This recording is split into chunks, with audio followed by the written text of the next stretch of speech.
Seperti rusa yang haus, rindu aliran sungaimu.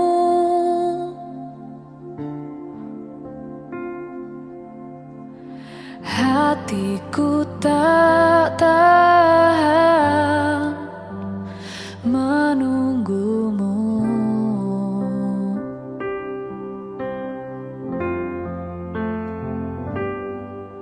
Bagai tanah gersang menanti datangnya hujan.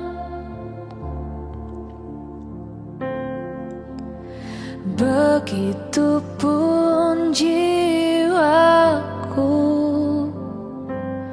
Tuhan.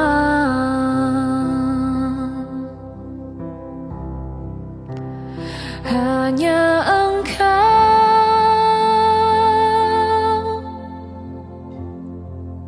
pribadi yang mengenal hatiku. Tiada yang tersembunyi bagimu, seluruh isi hatiku Kau tahu.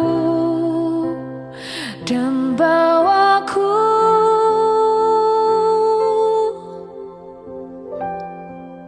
untuk lebih dekat lagi padamu, tinggal dalam indahnya dekapan kasih-Mu.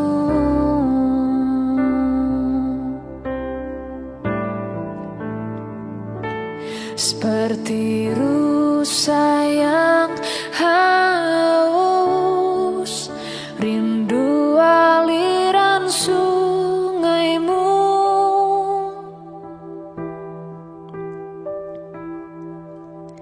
Hatiku tak tahan menunggumu.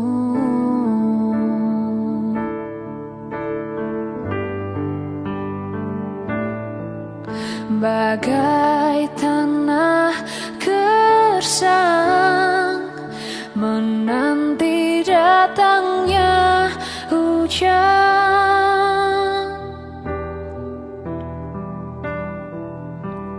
Begitupun jiwaku, Tuhan.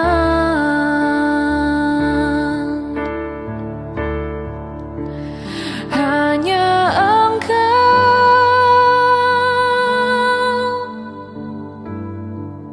pribadi yang mengenal hatiku. Tiada yang tersembunyi bagimu, seluruh isi hatiku Kau tahu. Dan bawaku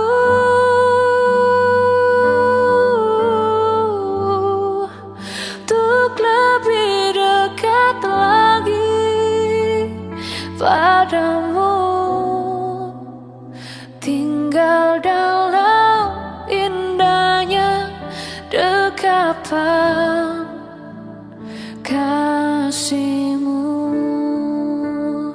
Oh, tinggal dalam indahnya dekapan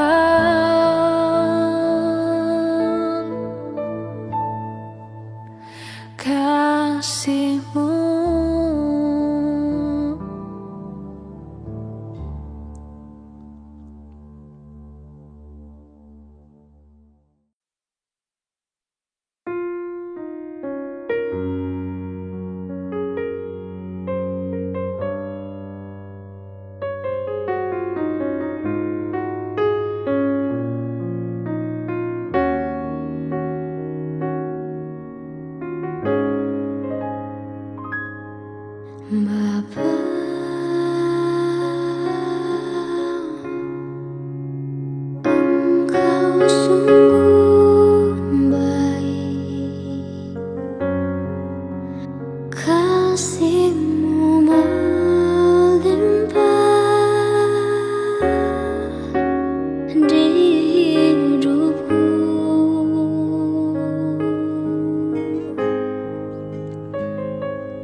hari ini yang kau sediakan bagiku. Ku naikkan syukurku buat hari yang kau beri. Tak habis-habisnya kasih dan rahmat-Mu, selalu baru dan tak pernah terlambat. Pertolongan-Mu besar setiamu di sepanjang hidupku.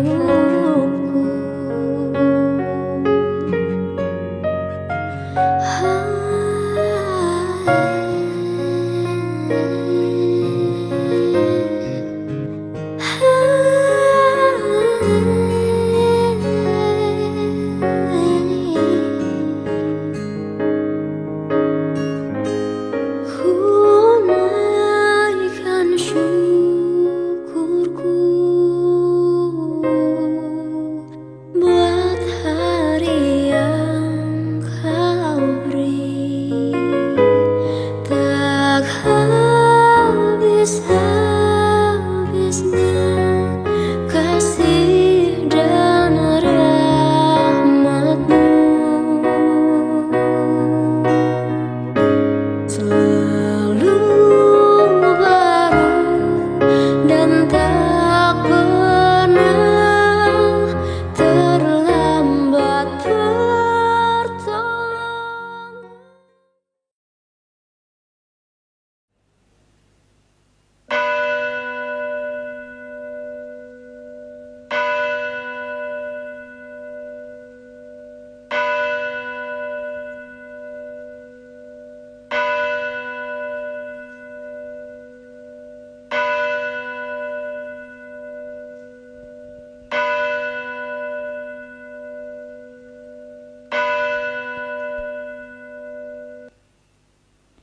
Shalom Bapak Ibu yang dikasihi Tuhan.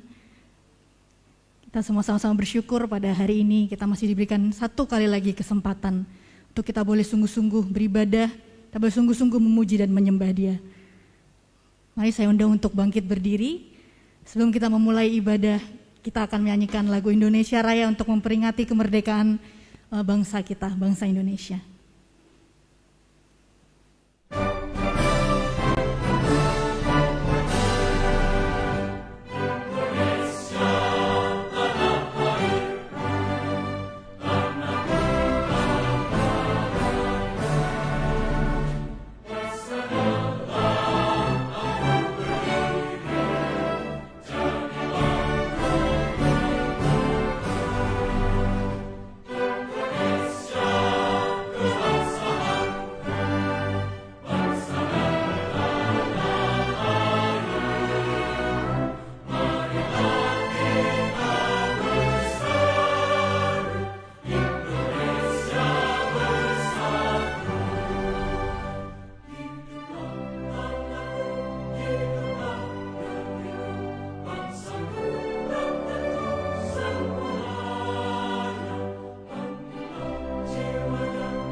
Ibadah ini akan dimulai dengan pengakuan bahwa pertolongan kita adalah dalam nama Tuhan yang menjadikan langit dan bumi.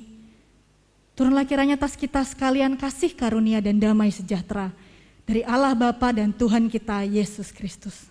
Amin. Bersyukurlah kepada Tuhan, panggillah namanya. Beritahukanlah perbuatannya di antara bangsa-bangsa. Masyurkanlah bahwa namanya tinggi luhur. Bermasmurlah bagi Tuhan, sebab perbuatannya mulia. Baiklah hal ini diketahui di seluruh bumi. Berserulah dan bersorak-sorailah, hai penduduk Sion, sebab yang Maha Kudus, Allah Israel, agung di tengah-tengahmu. Mari saat ini kita siapkan hati kita mau sama-sama naikkan pujian ini, Indonesia bagi kemuliaan-Mu. Biarlah Engkau Tuhan, Engkau yang layak ditinggikan di seluruh bangsa, di seluruh bumi, dan juga di hati kami. Terima kasih Tuhan. Yesuslah Tuhan yang layak ditinggikan, layak disembah oleh suku-suku bangsa. Dengan darah-Mu Kau telah tebus dosaku. Genapi Tuhan firman-Mu atas negeriku. Hatiku rindu melihat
atas segala raja.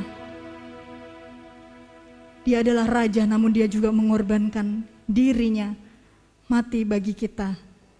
Entah berapa banyak dosa dan pelanggaran yang sudah kita lakukan. Sudah berapa banyak kesalahan yang kita buat. Berapa sering kita menyakiti hati Tuhan. Namun dia tidak pernah berhenti mengasihi kita. Dan Tuhan terus memberikan kasih-Nya. Dia terus mengampuni kita. Mari saat ini siapkan hatimu untuk mengakui dosa-dosa kita.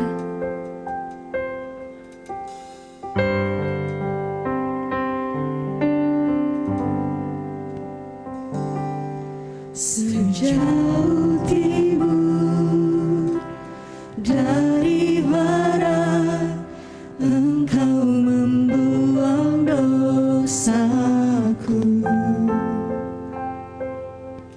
Tiada kau ingat lagi pelanggaranku.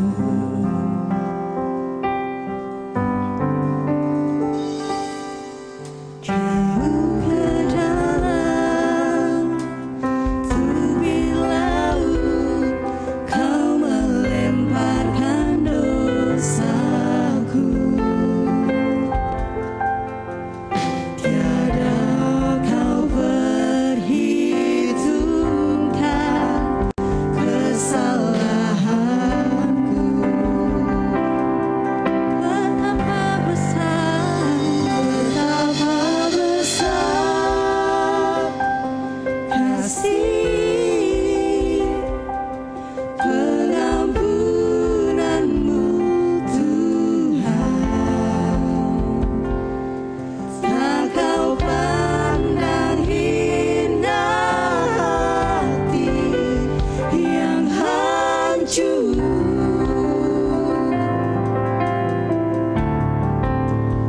Ku berterima kasih kepadamu ya Tuhan. Pengampunan yang kau beri, pulihkanku. Saya undang semua untuk kembali bangkit berdiri. Mari sama-sama katakan betapa besar. Betapa besar kasih pengampunanmu, Tuhan. Tak kau pandang hina hati yang hancur.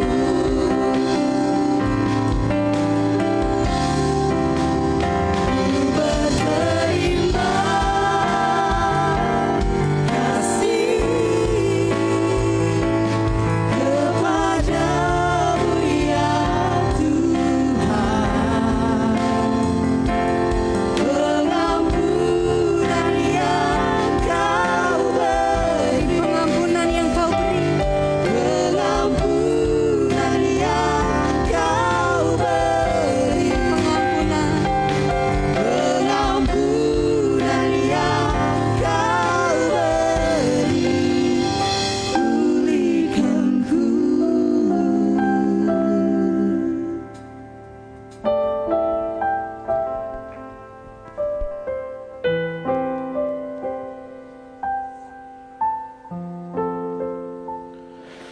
Jemaat yang dikasihi oleh Tuhan, kita bersyukur untuk waktu dan kesempatan kita boleh datang kepada Tuhan, pencipta semesta alam ini dan segala isinya.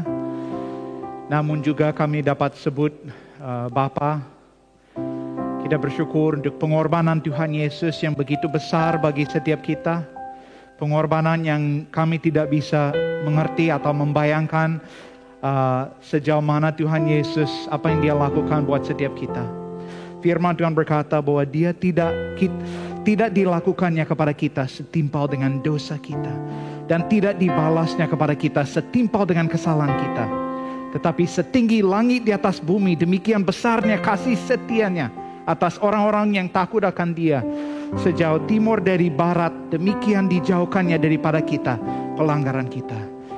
Mari kita percaya firman Tuhan, saudara sekalian. Percaya bahwa Allah yang adalah Bapa kita mengasihi kita dengan kasih yang kekal dan rindu kita bersama Dia. Membuang segala distraction dan percaya bahwa darah Yesus begitu berkuasa dan mampu mengampuni dan juga memulihkan hidup kita dari segala dosa dalam hidup ini. Silakan saudara berdoa secara pribadi di hadapan Tuhan. Percaya bahwa Tuhan mendengar doa dan juga ingin merangkul saudara dan memulihkan dan menguatkan kembali. Silakan berdoa di dalam hati saudara baik di gereja maupun di rumah dan mengakui dosa saudara di hadapan Tuhan.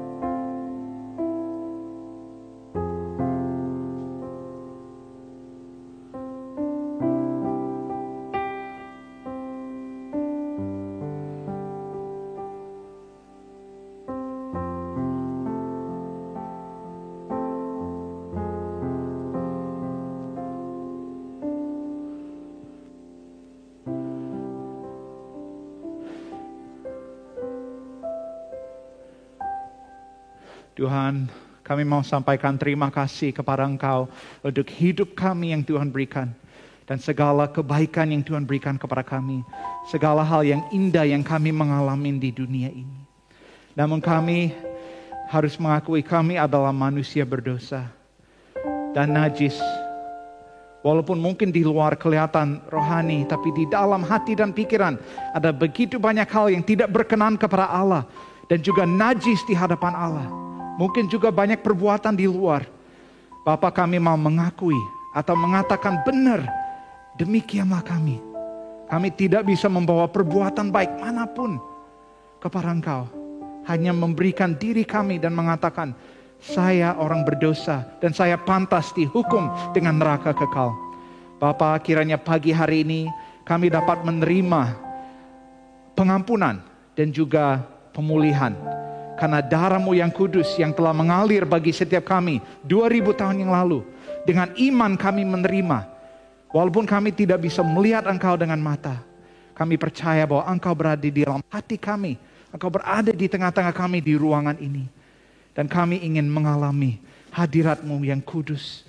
Kami ingin berjalan dengan Engkau yang dapat memuaskan hati dan pikiran kami. Lebih dari apapun di dunia ini.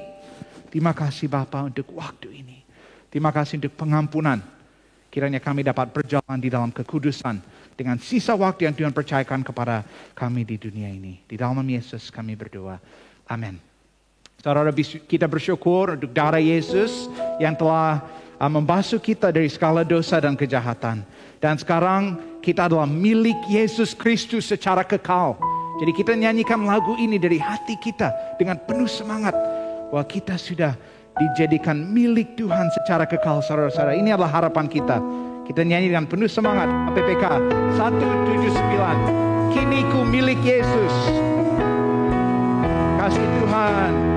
Kasih Tuhan Yesus tak berakhir. Tiada kuasa yang memisahkanku.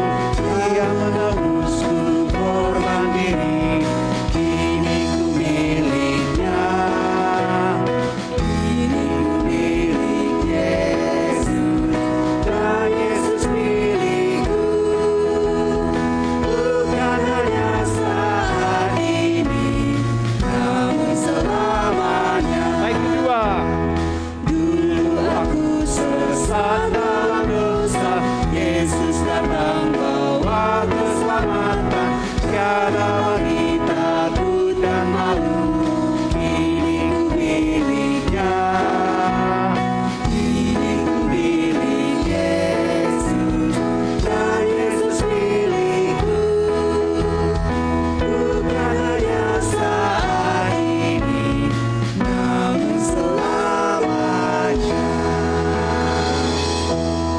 saudara sekalian, kita sekarang dengan gereja di segala tempat dan abad kita mengikrarkan pengakuan kita dengan pengakuan iman rasuli.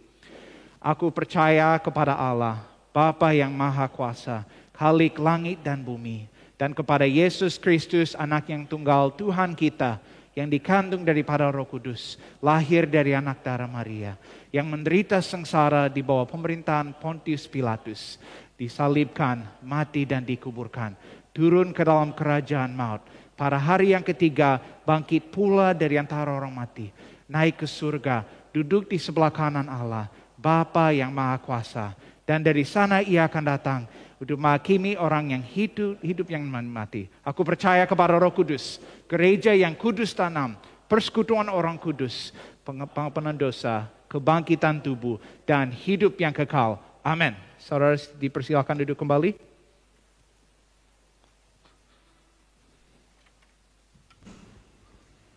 Mari saat ini kita siapkan hati kita untuk mendengarkan kebenaran firman Tuhan. Kiranya lagu ini boleh kita nyanyikan sungguh-sungguh dari hati kita sebagai ungkapan kasih kita kepada Tuhan. Aku mengasihi Engkau Yesus dengan segenap hatiku, dan aku mengasihi Engkau Yesus dengan segenap jiwaku.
Engkau tahu ya Tuhan tujuan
Sebelum kita belajar firman Tuhan saudara sekalian, mari kita berdoa terlebih dahulu. Bapa, kami sungguh bersyukur untuk waktu ini. Waktu di mana kami sebagai anak-anak Engkau boleh duduk di kaki Engkau dan menerima makanan rohani dari firman Tuhan. Kiranya Tuhan membantu kami untuk membuang segala distraction, apa itu, baik itu ketakutan, kegelisahan, atau apa yang ada di gadget, apa yang kami memikirkan untuk makan siang, apapun itu, kiranya kami dapat sungguh menikmati waktu ini. Karena firman Engkau dapat memuaskan kami lebih dari apapun di dunia ini. Kiranya Roh Kudus menanamkan firman di dalam hati kami. Dan firman Allah dapat mengubah hidup kami serupa dengan Yesus Kristus. Dan dapat berbuah di dalam hidup kami. Di dalam Yesus kami berdoa. Amin. Silakan duduk saudara sekalian di gereja maupun di rumah. Saudara, ada satu hamba Tuhan namanya Ray Comfort. Dan dia adalah penginjil. Jadi biasa dia berdiri di tempat-tempat di California, di tempat keramaian. Dan dia memberitakan Injil dengan cara unik. Dia biasa kalau udah dapat banyak orang di depan dia. Dia mengatakan, saya minta satu volunteer untuk maju ke depan. Dan kalau kamu bisa membuktikan kamu orang baik, saya akan kasih kamu $20. Lalu orangnya maju ke depan, ini tidak direkayasa beneran gitu. Lalu dia mengatakan begini saudara kepada orang tersebut. Apakah menurut kamu orang baik? Biasa kan manusia, ya menurut saya orang baik. Lalu dia menjawab seperti ini. Apakah kamu pernah mencuri sesuatu? Tidak peduli berapa besar atau nilainya, bahkan pulpen atau curi sesuatu bahkan kecil seperti permen. Pernah nggak gitu? Lalu kalau orangnya menjawab nggak pernah gitu. Mungkin malu atau gimana. Dia mengatakan dengan cara halus. Berarti kamu bukan hanya pencuri, tapi kamu juga adalah pembohong gitu. Karena pasti kamu pernah mencuri sebelumnya. Nah, mungkin saudara tahu persimpangan ini saudara sekalian ya. Ini dekat rumahnya Pak Yosef Bu Juha ya, Sylvia Steven. Nah, saya mau tanya kepada saudara. Apakah saudara pernah melanggar lalu lintas di Indonesia? Pernah? Atau bahkan mungkin pernah melanggar di persimpangan ini, pernah nggak? Ya, di Indonesia saudara ada begitu banyak peraturan di jalan, di negara lain juga ya. Nah, di dalam perjalanan hidup kita di dunia ini ada banyak peraturan yang manusia berusaha untuk mematuhi. Bahkan ada banyak orang yang pikir, oke, saya akan berusaha berbuat baik di dalam hidup ini. Dan di akhir hidup saya percaya loh bahwa ya Tuhan akan mengizinkan saya masuk surga. Nanti dia akan timbangkan antara perbuatan baik dan jahat. Dan nanti saya akan diizinkan masuk surga. Apakah demikian saudara? Hari ini kita akan lihat satu tema. Saya ajak saudara membuka Alkitab di Roma pasal yang ke-9. Kita akan lihat ayat 30 sampai pasal 10 ayat 3. Saya akan membacakan untuk saudara sekalian. Roma pasal 9 ayat 30 sampai Roma pasal 10 ayat 3. Jika demikian, apakah yang hendak kita katakan? Ini, bahwa bangsa-bangsa lain yang tidak mengejar kebenaran telah beroleh kebenaran. Yaitu kebenaran karena iman. Tetapi bahwa Israel sungguh pun mengejar hukum yang akan mendatangkan kebenaran. Tidaklah sampai kepada hukum itu. Mengapa tidak?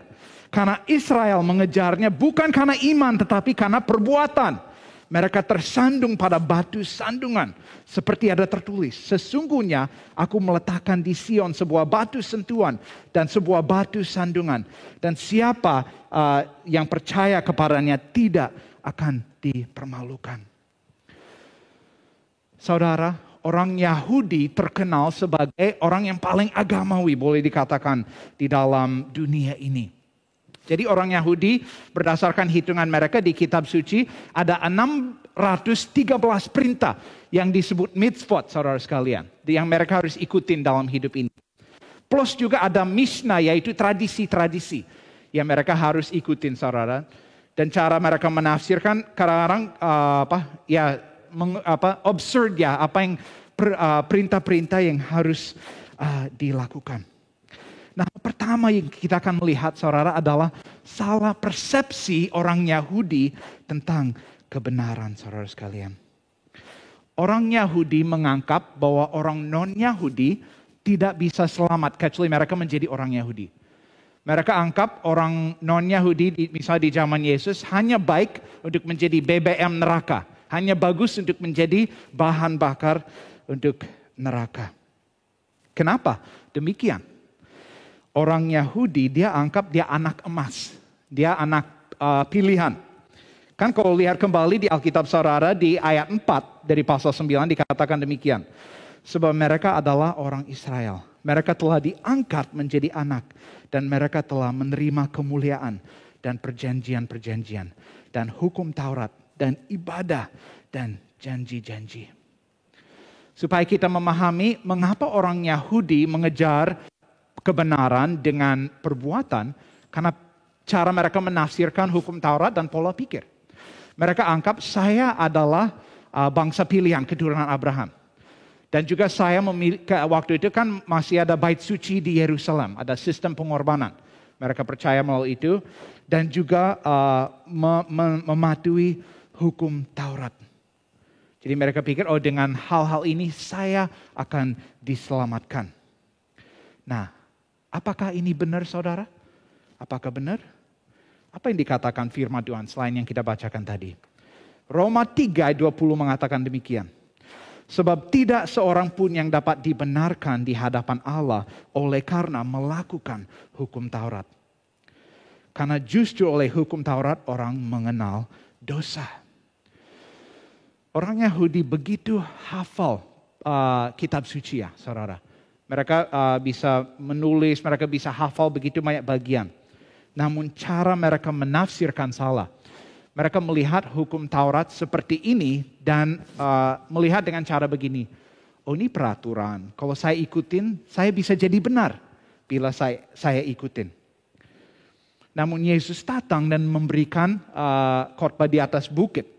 Dan menunjukkan kepada mereka bahwa kalian salah, kalian menafsirkan dari bagian luar. Tapi Yesus mengatakan bukan hanya tindakan persinahan, tapi kalau kamu melihat wanita dengan nafsu saja, itu sama dengan kamu sudah melakukan zina, saudara. Jadi mereka salah menafsirkan hukum Taurat. Karena kan di pasal 10 ayat 2 mengatakan tanpa pengertian yang benar. Mestinya mereka melihat hukum Taurat sebagai apa? Penuntun yang memimpin mereka kepada Kristus. Kita tidak bisa melihat Alkitab atau peraturan di dalam kekristenan seperti melaluinya kita menjadi orang Kristen yang baik. Saya pernah lihat satu stiker di Kupang ya, di mobil dikatakan begini. Jadilah orang Kristen yang baik atau binasa untuk selama-lamanya. Saya pikir, waduh berarti saya binasa dong. Karena saya tidak mampu jadi orang Kristen yang baik saudara. Dan tidak ada juga di antara kita. Bagi orang Yahudi mau baik non-Yahudi, tujuan dari hukum Taurat adalah bahwa kita lihat, waduh gawat, saya nggak bisa, waduh saya melanggar bagian itu. Ya. Dan itu memimpin kita kepada Yesus Kristus. Yesus yang memenuhi hukum Taurat. Jadi sayang orang Yahudi. Mereka semua ini, privileges-nya mereka hukum Taurat, itu jadinya substitute. Mestinya jadi penuntun, itu jadi menggantikan Kristus. Dan melaluinya mereka kira akan ada kebenaran. Padahal jelas sekali di kitab suci mereka sendiri. Bagian dari kitab suci perjanjian lama kita. Dikatakan bahwa Abraham dibenarkan karena iman dan percaya kepada benih tunggal yaitu Yesus Kristus menurut tafsiran Rasul Paulus di Galatia 3 ayat 16. Dan Abraham dia menerima kebenaran sebelum disunat. Jadi bukan melalui perbuatan manapun termasuk sunat saudara sekalian. Lalu Yesus kepada orang Yahudi menjadi batu sandungan. Dikatakan, aku akan meletakkan di Sion sebuah batu yang akan menjadi batu sandungan. Waktu zamannya pembangunan Salomo yang menggali batu-batu di namanya tempat galian, itu dipesan, mana batu penjurunya? Mereka bilang, kami sudah kirim sebelumnya. Lalu dicek lagi, ternyata nggak ada. Lalu di search kemana-mana, di mana batu penjuru ini?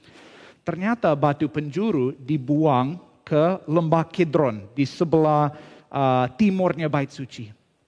Lalu ditemukan dan dimasukin ke dalam. Dan Yesus mengatakan batu yang dibuang oleh tukang itu adalah batu penjuru. Dan ini adalah penggenapan tentang pribadi Yesus, saudara. Bahwa dia datang kepada milik kepunyaan, tapi mereka menolak dia. Sangat-sangat menyedihkan bahwa mereka menolak Yesus. Padahal sudah dinubuatkan ribuan tahun, Mesias akan datang. Begitu dia datang mereka menolak. Dikatakan mereka tersandung pada batu sandungan. Kenapa mereka menolak? Karena dia tidak sesuai dengan ekspektasi mereka. Orang Yahudi inginnya atau mereka mencari Mesias politikus.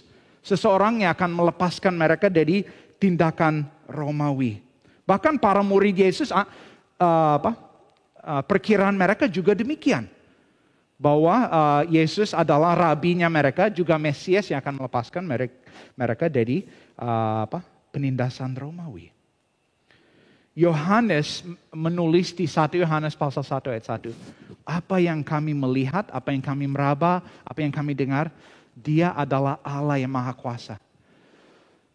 Orang Yahudi dan murid Yesus tidak sadar bahwa Yesus adalah Allah yang Maha Kuasa. Dan bukan hanya datang untuk orang Yahudi, tapi seluruh umat manusia. Untuk orang Indonesia, orang Bali, orang Jawa, orang Chinese. Seluruh umat manusia, saudara. Jadi bukan keturunan Abraham saja akan selamat. Karena Paulus mengatakan, jadi kamu lihat bahwa mereka yang hidup dari iman, mereka itulah anak-anak Abraham. Jadi karena orang Yahudi menolak, pintu terbuka untuk bangsa-bangsa menerima keselamatan di dalam Yesus Kristus. Ini sebenarnya sudah rencana Allah dari awal. Karena dikatakan di Yesaya 49 ayat 6c, aku akan menjadikan kamu terang bagi bangsa-bangsa. Jadi penafsiran mereka enggak benar. Allah mencintai dunia ini dan ingin umat manusia selamat. Dan bahkan dia menyelamatkan orang yang tidak mengejar dia. Dikatakan tadi kan, orang Yahudi di dalam kegelapan, mereka tidak mengenal Allah dan juga tidak mencari Allah. Saya pernah pelayanan di Mentawai, lalu kami mau balik dengan kapal ya, karena harus lintas dari Padang ke Mentawai 13 jam. Terus mau balik, ada pancing di belakang kapalnya. Jadi ada teman saya, Pak Randy ya, saya dengan Pak Randy. Terus Pak Randy dia begitu ingin dapat ikan, jadi dia nunggunya lama di belakang, saya tidur di dalam cabin. Dia lama sekali sampai berjam-jam frustasi, kok nggak bisa dapat ya. Akhirnya dia masuk ke cabin. Nah begitu dia masuk, pintunya tutup, saya kebangun. Lalu saya keluar, saya pikir ya udah deh, saya coba pancing dikit. Saya mulai pegang pancing, nggak sampai 1 menit, saya tangkap ikan mahi-mahi yang besar sekali, saudara. Bahkan saya tidak pengen coba aja gitu. Dan Pak Randy, waduh saya berjam-jam, coba kamu langsung sentuh dapat gitu. Ya, dan saya teringat ya. Ya orang Yahudi yang tidak mengejar, orang non-Yahudi yang tidak mengejar, mereka menerima keselamatan. Ya, sesuatu yang mereka tidak layak mendapatkan. Dan ini seperti kontras sekali ya. Kalau kita melihat orang Yahudi mengejar tidak dapat, orang non-Yahudi tidak mengejar tapi pintu terbuka untuk mereka.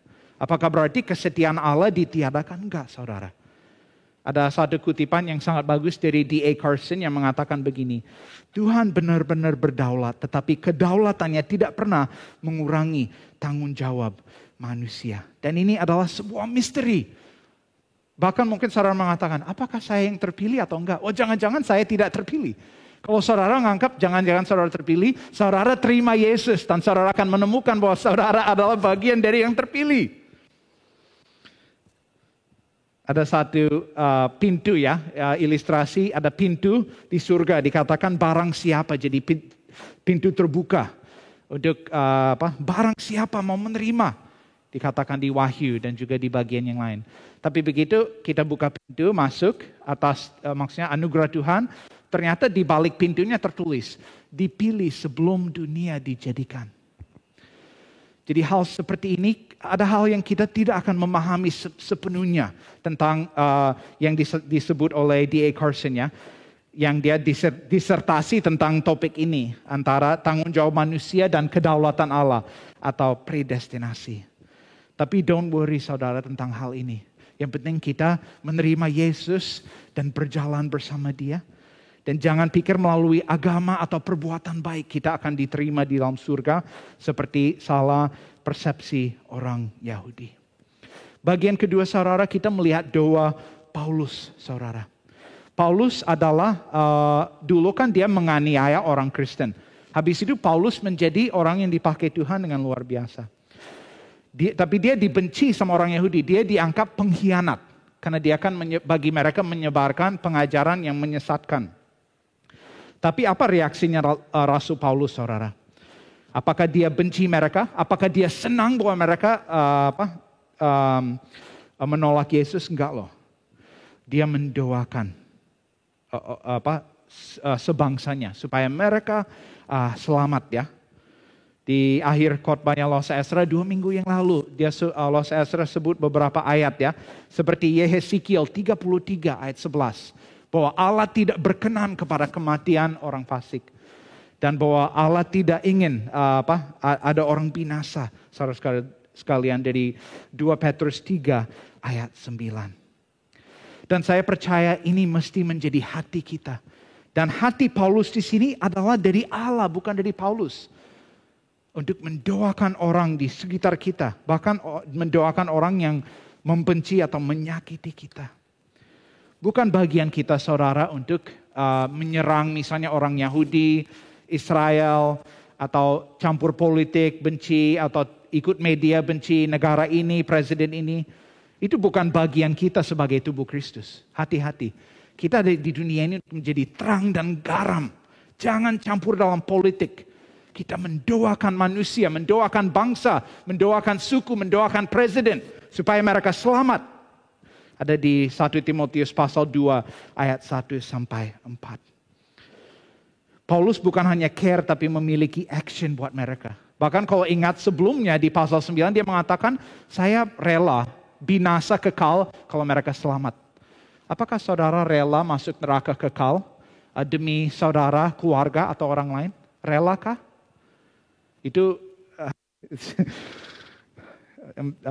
Itu saya percaya itu pun hati Allah di dalam Paulus, bukan dari Paulus sendiri.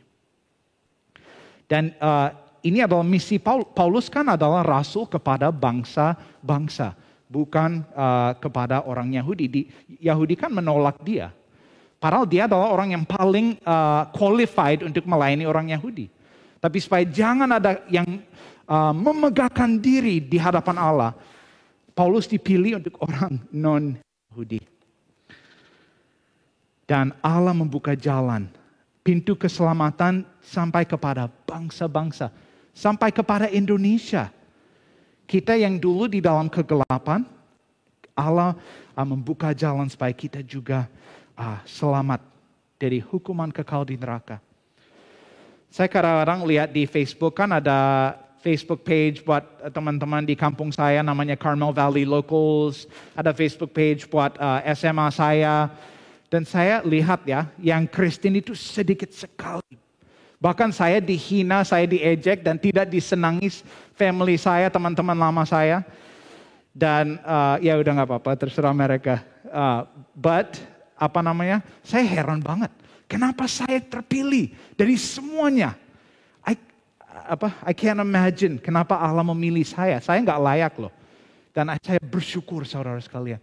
Dan kita harus bersyukur atas ketentuan Allah dalam hidup kita.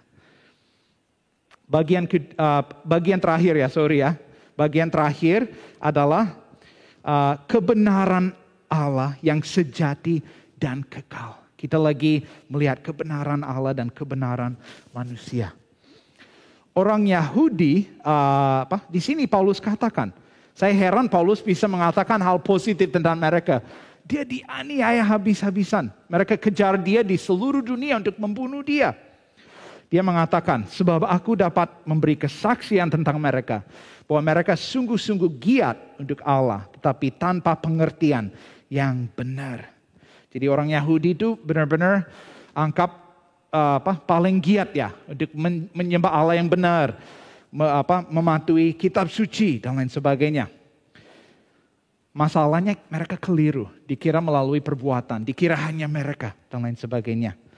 Dan kalau demikian ya udah salah, ayat terakhir kan dikatakan demikian. Sebab karena mereka tidak mengenal kebenaran Allah dan oleh karena mereka berusaha untuk mendirikan kebenaran mereka sendiri, maka mereka tidak takluk kepada kebenaran Allah. Ingat ya, kita lihat di Injil-Injil ya, ada orang Farisi yang berdoa sendiri dengan begitu bangga, saya puasa, saya begini-begini, tapi orang lain itu yang memukul dada dan mengatakan saya orang berdosa. Sangat-sangat penting saat kita datang kepada Allah seperti pengakuan dosa tadi. Jangan pikir saudara orang benar, maksudnya di dalam diri saudara. Jangan pikir saudara orang baik, jangan pikir saudara kudus dalam diri saudara. Kita harus datang kepada Allah dan mengakui. Dan ini yang tidak dilakukan oleh orang Farisi. Tante saya yang juga ada keturunan Yahudi ya. Saya penginjilan ke dia pas sebelum dia meninggal. Dan saya bilang, kalau kamu mau terima Yesus, ikut doa saya. Pas sebelum dia meninggal. Dan saya bilang, Tuhan, dia bilang, Tuhan, saya orang berdosa. Wait a minute, I don't think I'm a sinner. Dia bilang, saya bukan orang berdosa gitu. Dan saya bilang, pernah inginkan barang orang lain? Pernah nafsu? Pernah benci orang? Pernah? Berarti tante orang berdosa. Oh gitu ya, ya udah. Terus dia terima Yesus saudara sekalian. Ini penting sekali ya. Dan ini adalah fungsi dari hukum Taurat. Menunjukkan, jadi ada yang mengatakan begini, saat kita baca Alkitab membaca kita dan mengekspos kejahatan kita. Tapi semakin sering kita nggak baca Alkitab, kita akan saya orang baik gitu. Makanya kita harus sering baca firman Tuhan sebagai cermin yang dikatakan Yakobus saudara sekalian. Kalau kita bisa masuk surga dari perbuatan, berarti sia-sialah kematian Yesus. Yesus berdoa begini, Bapa, kalau ada jalan lain, kiranya cawan ini berlalu dariku. Tapi Tuhan menjawab, enggak ada. Melalui hukum Taurat, melalui agama, enggak ada. Yesus harus mati dan menggantikan kita. Orang Yahudi hari ini kan ada hari raya penebusan di Israel. Dulu kan ada bait suci dan lain sebagainya, sistem pengorbanan. Hari ini nggak ada. Padahal mereka tahu loh bahwa tanpa penumpahan darah tidak ada pengampunan. Jadi hari ini di hari raya penebusan mereka renungkan perbuatan baik dan perbuatan jahat mereka. Dan mereka berharap bahwa perbuatan baik lebih banyak. Nggak bisa begitu saudara. Hari ini banyak orang di dunia tulus, ingin berbuat baik. Dengan begitu banyak agama dan anggap saya akan berusaha dan berharap Allah bisa izinkan saya masuk surga dengan perbuatan baik saya saudara sekalian. Tapi nggak bisa. Ini ada satu kutipan dari Losa Wewe yang mengatakan, surga adalah tempat tinggal Allah. Jadi untuk urusan manusia dapat masuk ke dalam surga harus mengikuti cara main Allah dan bukan sekehendak hati manusia. Mau masuk surga harus dengan cara main Allah saudara sekalian. Kita akan menyaksikan satu video klip.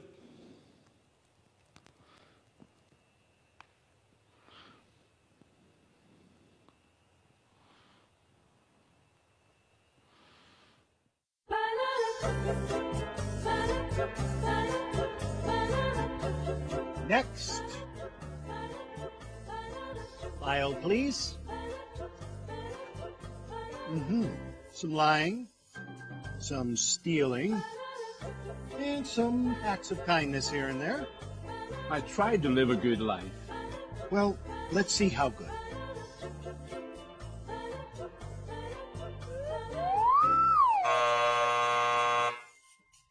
This way.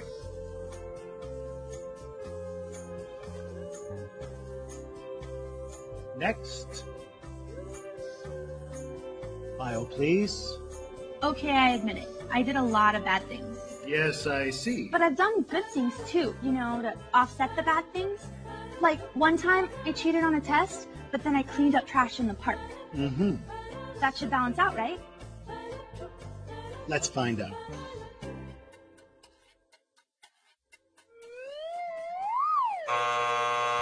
This way. That should have balanced out, right? It should have balanced out. Next. File, please. Impressive. Oh, yeah. I devoted my entire life to make this world a better place. I dug wells in Africa. I donated blood every month. And I ran an orphanage in India. I just wish I could have done more. Mm-hmm. And is this your subscription? I only read the articles.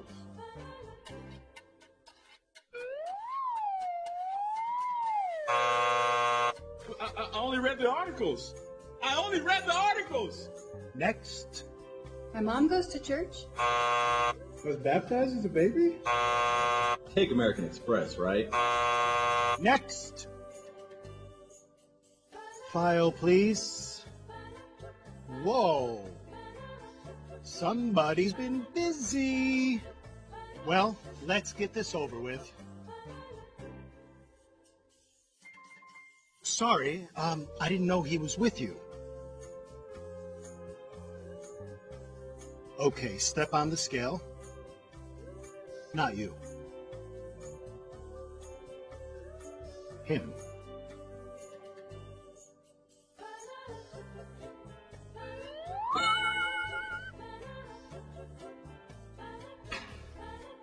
Hey, wait a minute.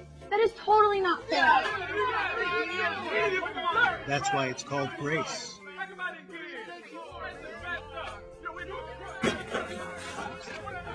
Next. Saudara, ini sungguh kenyataan yang wonderful ya. Bahwa kita adalah manusia berdosa, pantas dihukum. Cara masuk surga adalah kita menerima Yesus dan kebenaran di dalam Dia. Dan suatu saat kita akan berdiri di hadapan Allah. Dan semua yang kita mengerjakan di dalam dunia ini yang untuk sementara kejar uang, kejar goal dan semua pencapaian di dunia. It won't matter. Itu sama sekali tidak akan berarti. Tapi apakah kita sudah menerima Yesus dan kebenaran di dalam Dia? Dan nanti di surga bukan kita yang naik di timbangan itu, tapi Yesus Kristus dan kebenaran kita di dalam Dia. It's sungguh wonderful. Itulah sebabnya nggak bisa melalui perbuatan baik. Karena Yakobus mengatakan, barang siapa menuruti seluruh hukum, tetapi mengabaikan satu bagian daripadanya, ia bersalah terhadap seluruhnya. Saudara, itu seperti saudara lagi gantung dari tebing dengan sebuah rantai dengan 10 lingkaran. Kalau satunya putus, apa akan terjadi? Jatuh. Satu pelanggaran aja kita lakukan di dunia ini, cukup kita masuk neraka. Kenapa? Karena upah dari dosa adalah maut. Dan kita tidak memahami betapa serius dosa kita. Bayangkan Adam dan Hawa berdosa dan itu membuat seluruh dunia di bawah kutukan. Ada definisi ya untuk dosa di dalam kamus yang mengatakan begini. Sebuah sistem perbuatan baik, melaluinya kita bisa ke Allah atau bisa masuk surga. Tapi kekristenan yang Alkitabiah itu sebaliknya. Bahwa bukan yang kita cari Allah, tapi kita manusia berdosa, Allah yang cari kita, saudara, dan menyelamatkan kita. Saudara berani berdiri di hadapan Allah yang kudus dan maha adil dalam perbuatan baik saudara. Misalnya saudara donor darah seperti tadi ya, atau saat itu rutin, atau ibadah, atau jadi majelis, atau menjadi melayani di komisi yang baru dilantik misalnya. Saudara, perbuatan terbaik kita di hadapan Allah dianggap seperti kain kotor. Tidak cukup saudara, seperti perbuatan baik yang tadi. Sama sekali. Saya sempat di California dekat rumah ada pantai dan ada orang bilang begini ke saya. Kamu orang Kristen ya? Ya, saya orang Kristen. Lahir baru? Ya. Kamu Injil penuh? Terus kamu bahasa roh? Kamu penuh Roh Kudus, jadi dia memang ada bagian yang benar Alkitabiah, cuman itu seakan-akan dijadikan peraturan dan persyaratan gitu, saudara. Kita menerima Yesus dan keselamatan di dalam Dia. Dan semua pencapaian yang di dunia nggak ada yang berarti. Kecuali apakah kita di dalam kebenaran dari Dia.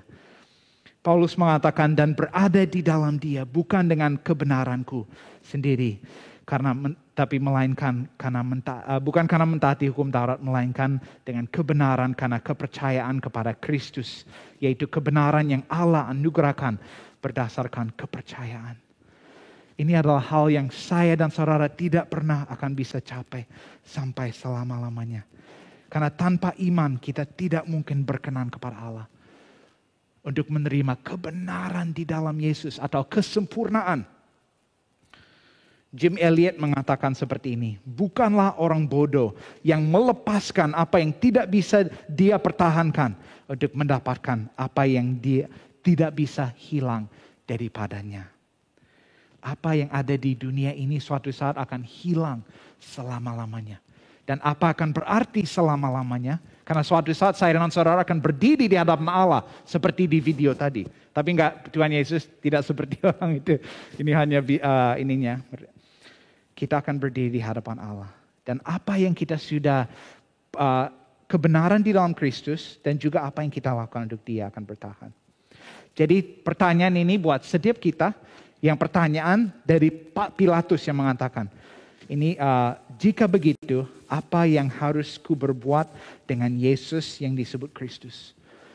Pilatus seperti menjatuhkan penghakiman di atas Tuhan Yesus. Tapi penghakiman dia itu memutuskan apa akan terjadi kepada dia. Dan setiap di antara kita, apa yang kita lakukan dengan Tuhan Yesus itu akan menentukan penghakiman kita sendiri, saudara sekalian. Yesus adalah batu penjuru bagi sebagian tersandung. Karena Yesus adalah nama yang paling kontroversial di dunia. Seperti peran Jim Caviezel, saya lupa nama last name-nya. Mel Gibson bilang, kalau kamu ambil peran ini, karir kamu akan hancur. Karena kamu terlibat dengan nama Yesus. Hanya nama Yesus yang jadi kontroversial. Banyak orang antara membenci atau menerima. Yesus minta kepada kita buat keputusan yang radikal. Bukan hanya dengan knowledge, oh saya orang Kristen, saya ke gereja. Enggak. Kita harus menerima dengan hati dan percaya kepada Dia. Maksudnya meletakkan seluruh hidup kita di dalam Dia. Bukan perbuatan baik kita, saudara. Dia mengatakan, dan barang siapa jatuh ke atas batu itu, ia akan hancur. Dan barang siapa ditimpa batu itu, ia akan remuk. Saudara, mari kita serahkan seluruh hidup kita. Jangan berdasarkan perbuatan baik kita masing-masing, tapi hanya melalui iman kepada Yesus Kristus. Percaya akan Dia. Mari kita berdoa bersama. Bapa, kami sungguh bersyukur untuk waktu ini. Kami bersyukur untuk hadirat Tuhan di dalam hidup kami. Dan kami bersyukur untuk waktu ini kami boleh belajar firman Tuhan. Bapa, bila ada di antara kami yang belum sungguh-sungguh percaya kepada Tuhan Yesus, hanya mengikuti rutinitas agama, kiranya Tuhan membukakan hati untuk percaya sepenuhnya kepada Engkau. Bila ada hal tertentu di dalam hidup kami yang masih menghalangi kami dalam relasi dengan Tuhan, atau masih menghalangi komitmen kami sepenuhnya kepada Engkau, kiranya Tuhan membukakan hati. Dan Bapa, bagi setiap kami yang sudah menerima Tuhan Yesus dan berada di dalam kebenarannya, bila masih ada kesempatan yang Tuhan berikan hari demi hari di dunia ini, biarlah kami menjadi hati seperti Tuhan yang diberikan kepada Paulus, yaitu mendoakan keluarga, teman, sahabat, siapapun itu yang belum percaya kepada Tuhan Yesus. Selama masih ada kesempatan menyebarkan Injil di Facebook, di sosmed, dan juga secara lisan, telepon, call seseorang, dan mendoakan dan ajak untuk percaya kepada Yesus. Sebelum tidak ada kesempatan lagi. Terima kasih untuk firman-Mu. Terima kasih untuk kebenaran yang kami sudah menerima di dalam Tuhan Yesus. Dan kami serahkan waktu ini ke dalam tangan Tuhan. Di dalam nama Yesus kami berdoa. Amin. Tuhan Yesus memberkati saudara sekalian.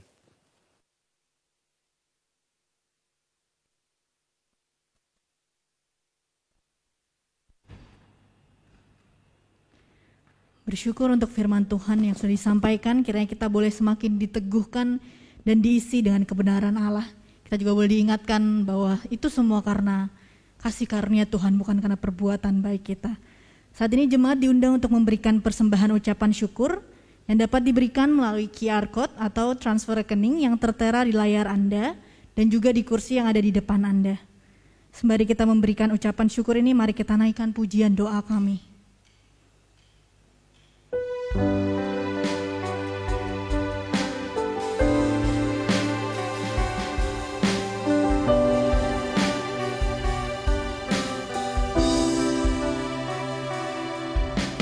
Syukur untuk setiap rencanamu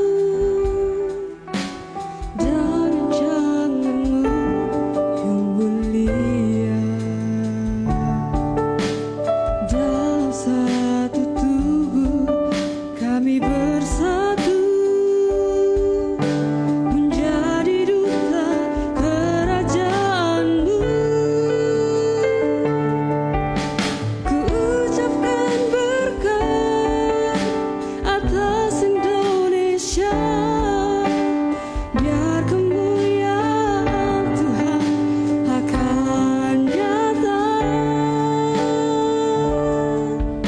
Bagi bangsa ini kami berdiri dan membawa doa kami kepadamu. Sesuatu yang besar pasti terjadi dan mengubahkan negeri kami. Hanya nama-Mu Tuhan ditinggikan atas seluruh bumi. Kami rindu melihat Indonesia pulih dari semua problema. Mari kita naikkan pujian ini bersama. Kami rindu melihat Indonesia pulih dari semua problema. Hidup dalam jalan kebenaran-Mu, pancarkan terang kemuliaan-Mu. Ucapkan berkat, ucapkan berkat atas Indonesia, biar kemuliaan Tuhan akan nyata. Saya undang semuanya untuk bangkit berdiri. Bagi bangsa ini kami berdiri dan membawa doa kami kepadamu. Sesuatu yang besar pasti terjadi dan mengubahkan negeri kami.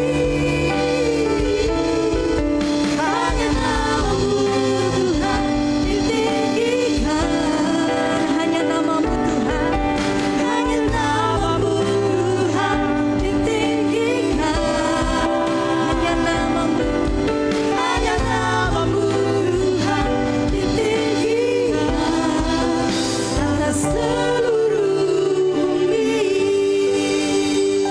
Mari kita berdoa. Tuhan, kami mengucap syukur untuk setiap berkat yang Tuhan boleh berikan bagi kami, untuk pemeliharaan Tuhan dari hari demi hari di hidup kami. Kami menyerahkan setiap persembahan kami ya Tuhan, biarlah Engkau yang memberkati, Engkau yang menyucikan persembahan kami, sehingga dapat digunakan Tuhan untuk mendukung pekerjaan-Mu di muka bumi ini. Terima kasih ya Tuhan, hanya di dalam nama Tuhan Yesus kami berdoa dan mengucap syukur, haleluya, amin.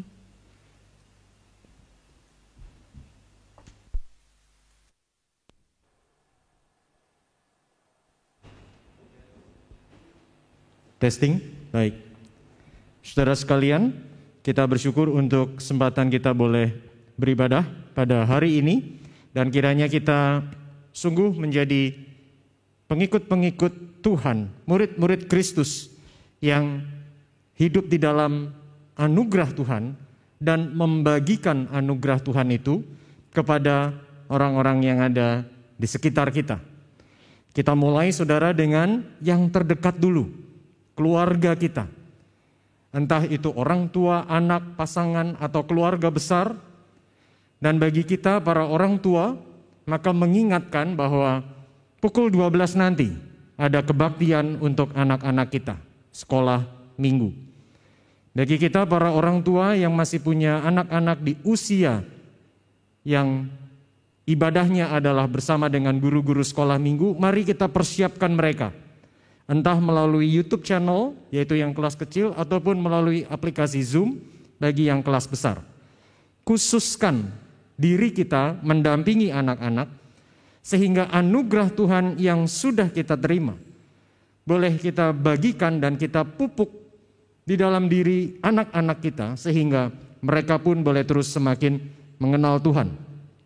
Sementara bagi kita, mari kita terus berkarya bagi keluarga, dan juga bagi sesama orang-orang percaya, sesama anggota tubuh Kristus di gereja ini. Oleh karena itu saudara, hari Rabu mendatang, kita tidak ada persekutuan doa di gereja, tetapi kita bersekutu di kelompok masing-masing. Bagi saudara-saudara yang ada di berbagai wilayah, kita ada 5 wilayah, yaitu saya mulai dari yang lebih jauh sedikit, yaitu di daerah Gatot Subroto, Dalung, daerah Sulung. Saudara yang tinggal daerah sekitar sana dapat menghubungi Lause Richard atau Lause Catherine, atau juga dengan saudara Andri atau Bapak Jandi, untuk saudara dapat tergabung persekutuan di sana. Saudara yang tinggal di sekitar kawasan Imam Bonjol bisa menghubungi Ibu Siska atau hubungi saya, atau ada Ibu Cuhwa, ada Ibu Juniati, untuk kemudian boleh bergabung di dalam persekutuan di kawasan Imam Bonjol. Saudara yang tinggal di kawasan Sunset dan Sesetan, Sunset dan Sanur dan Sunset, ya. Nah, Sannya Sanur dan Sunset. Sesetan, saudara. Saudara boleh menghubungi Pastor Brandon atau menghubungi Pak Rahmat, dan ada beberapa penatua di sana, ada Pak Antoni, ada Pak Rustandi, untuk saudara bisa tergabung di persekutuan daerah Sesetan. Renon Banjer dapat menghubungi Lause Cynthia, ada Julius di sana, ada saudari Aling, ada Shirley, saudara boleh ambil bagian. Yang Jimbaran sekitarnya menghubungi Lause Esra. Bisa menghubungi juga ada Sisi, ada Billy, Ibu Inka, Pak Adi, untuk ambil bagian dalam persekutuan Jimbaran. Sehingga kita boleh bertumbuh bersama di dalam persekutuan di wilayah ini. Dan dalam kaitan pemerhatian persekutuan pembinaan di antara kita, maka hari Jumat mendatang, yaitu khusus bagi kita yang berada di usia emas, di usia Kaleb. Maksudnya adalah usia 55-60 tahun ke atas. Ada persekutuan secara online pukul 7 malam dan saya yang akan melayani. Kiranya kita boleh persiapkan orang tua kita, opa, oma kita untuk ambil bagian dalam persekutuan online ini. Nah, tetapi selain itu, saudara, selain kita dengan sesama orang percaya, mari kita juga perhatikan yang di luar batasan tembok gereja ini. Kita mulai dari mana? Yang terdekat saja. Mungkin tetangga, mungkin di lingkungan kita. Mungkin teman-teman yang berada di sekitar kita di Pulau Bali ini. Yaitu khusus mereka yang sedang mengalami isolasi mandiri. Apa yang bisa kita lakukan? Bisa beri perhatian, kuatkan. Dan kalau memang yang bersangkutan membutuhkan support, makan minum, karena kita tahu di masa isolasi mandiri tidaklah mudah mobilitas ini. Dan belum tentu juga kondisi mereka memungkinkan di tengah situasi ekonomi yang sulit. Maka saudara dapat bersama-sama dengan rekan-rekan satu wilayah. Tadi saya sudah ungkapkan kita punya 5 wilayah. Maka kita perlu kenal sekitar kita di wilayah ini ada siapa saja, saudara. Kita dengan rekan-rekan satu wilayah, kita dapat mensupport orang tersebut. Sehingga siapa saja pribadi tersebut lintas kepercayaan, kiranya mereka boleh mendapat kasih, perhatian di dalam Kristus. Sehingga harapan kita secara jasmani dipulihkan, tetapi juga pemulihan yang utuh, yaitu mereka boleh mengenal damai sejahtera yang sejati dari Yesus Kristus.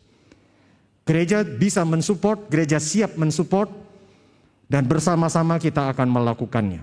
Gereja sendiri tidak tinggal diam.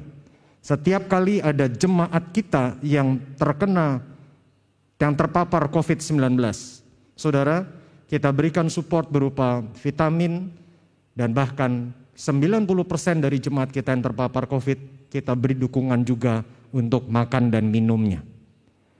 Selain itu juga ada tabung oksigen, dan sejauh jumlahnya cukup, tabung oksigen yang kita punya mungkin dipinjamkan kepada yang bukan jemaat. Tetapi catatannya memang ada stok tersedia minimal 1 di gereja, sehingga apabila ada jemaat membutuhkan kita bisa segera salurkan. Sejauh ini gereja hanya punya 5. Tidak mudah mendapatkan 5 itu, saudara. Tetapi bersyukur Tuhan berikan kesempatan ini. Yang kami rindukan adalah, saudara, kalau Tuhan memberkati kita, supaya apa? Bukan supaya berkat itu untuk kita sendiri, tapi supaya berkat itu kita salurkan kepada orang-orang sekitar kita. Maka jangan tinggal diam. Murid-murid Kristus, ini saatnya kita bangkit. Jangan kita menyerah karena pandemi. Justru kita harus lebih giat karena pandemi memperlihatkan waktu itu sedemikian terbatas. Manusia itu sedemikian lemah. Dalam situasi yang memang menekan kita, bersama-sama kita bergandengan tangan, dan bersama Tuhan, mari kita berkarya agar berkat Tuhan itu dirasakan banyak orang. Mari kita bangkit berdiri. Kita akan berdoa bagi beberapa pokok doa sebelum kita akhiri seluruh rangkaian ibadah kita. Tuhan, terpujilah nama-Mu, kami berterima kasih sekali Tuhan untuk berkat-Mu atas kami. Baik secara pribadi demi pribadi maupun bersama-sama. Kami bersyukur ya Tuhan, karena Engkau senantiasa memelihara dan memberkati kami. Dan kiranya untuk Indonesia yang sudah 76 tahun melalui masa proklamasi, masa kemerdekaan, Tuhan, kami merindukan Indonesia sungguh-sungguh menjadi negara yang maju. Kami tidak ingin selalu Indonesia diberikan label negara berkembang. Kami ingin Indonesia bisa berdiri sejajar dengan bangsa-bangsa lain. Sebuah bangsa yang besar, sebuah bangsa dengan potensi yang sangat banyak. Sebuah bangsa yang tersebar di berbagai tempat sehingga pembangunan tidak mudah. Tetapi sebagai bagian dari bangsa ini di mana Engkau tidak mungkin salah menempatkan kami di sini. Tetapi justru Engkau ingin kami berkarya di sini. Maka Tuhan, anugerah-Mu kiranya Engkau berikan sehingga kami boleh menjadi bagian yang membawa akan shalom itu di dalam kehidupan kami. Bukan hanya dalam konteks berhadapan dengan pandemi, tetapi secara nyata di dalam setiap aspek hidup kami, kiranya keberadaan kami boleh menambah variabel yang menumbuhkan bangsa dan negara kami ini. Dan kami juga berdoa bagi umat-Mu yang dalam pergumulan, baik itu sakit penyakit maupun yang lain. Kami berdoa bagi Julian, Tuhan semakin sembuhkan, pulihkan. Kami bersyukur untuk pemulihan yang Tuhan berikan kepada keluarga Pak Simon Petrus. Tuhan berkati mereka satu demi satu, sehingga semakin pulih dari COVID-19. Bersyukur juga Pak Ketut Sumatera, Ibu Sancin sudah sembuh.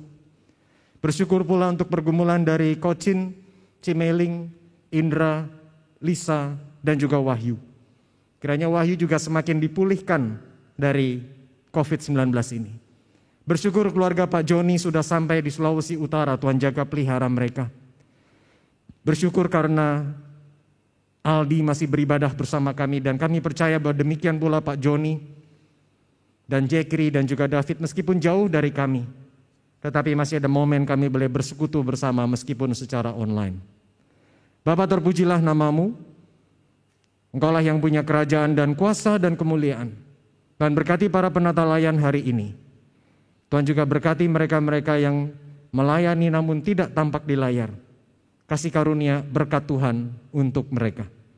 Di dalam nama Tuhan Yesus kami berdoa. Amin. Doksologi.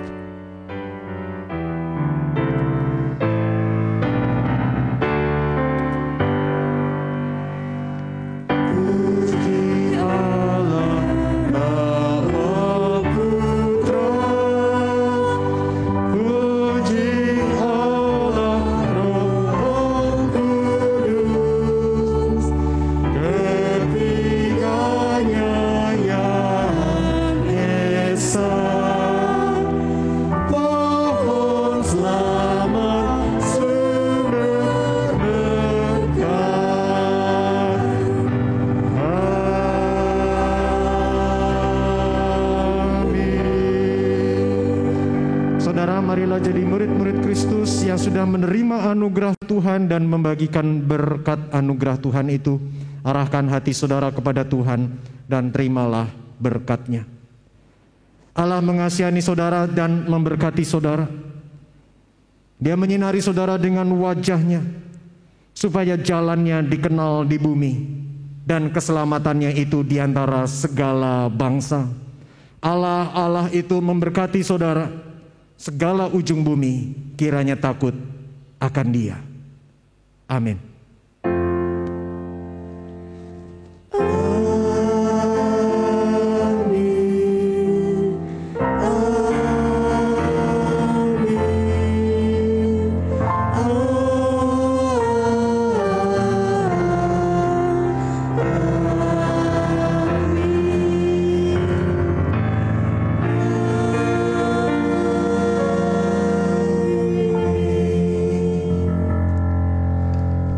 Silakan duduk saudara, kita memasuki saat teduh. Tuhan memberkati.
Tiada noda dan celah.